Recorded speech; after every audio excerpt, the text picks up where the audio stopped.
Good morning, and welcome to your daily Farm and Home Show, brought to you by the University of Kentucky Cooperative Extension Service. And now, here's your host.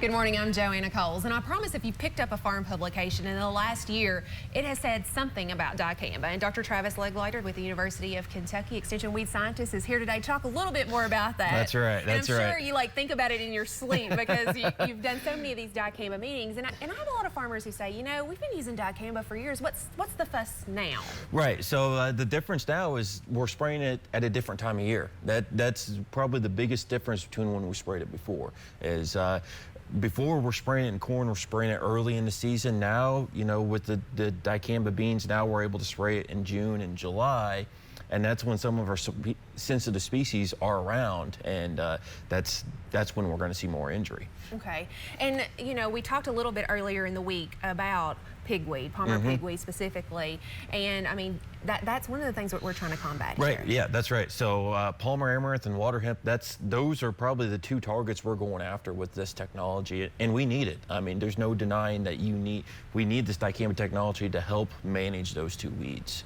But this technology is a little sophisticated. It is. So it can be challenging. That would be another word that you could say. So finding the time to apply it to be effective, but also to keep it on its target. It can be a very big challenge, especially when we do get into those later months.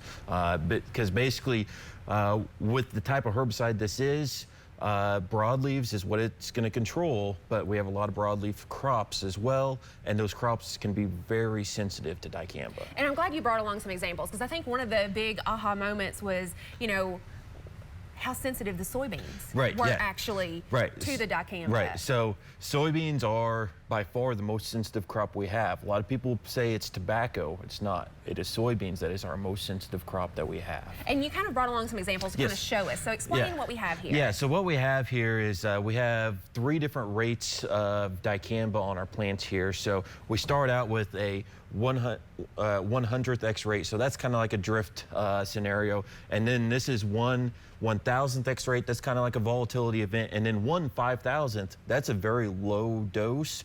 But if we look at this, the 1/5000th is the rate that still causes injury to soybean, but our other plant species here, the palmer, our tomato, and our tobacco, are all still healthy, and we don't see those symptoms, whereas on the soybean here, we do still see some of the crinkling on the leaf with that very low rate. That minute rate. 1/5000th X of the rate that we're putting on. So the rate you're putting on the ground, on that field, 1/5000th of it moves over, and it will injure soybean. And so that's crazy to just sit there and absorb that and think about how that is. Yeah. So we have to be really careful when it talks about following all those label instructions. Yeah. So what it's really trying to get at is making sure you're keeping all that product on site, and then also knowing what's around you. If you have sensitive soybeans around you or next door, we have to be very careful, because you have to realize how sensitive those are. But also, if there's tomatoes, if there's tobacco around you, it's the same thing. Just if you know there's sensitive crops, be very careful around those. And there might be some situations where we just shouldn't be spraying that field with dicamba. Absolutely. Now let's talk about some of the other injury, because you know, tobacco, a lot of times they talk about waving things at tobacco and it falling over, but your tobacco plants down here.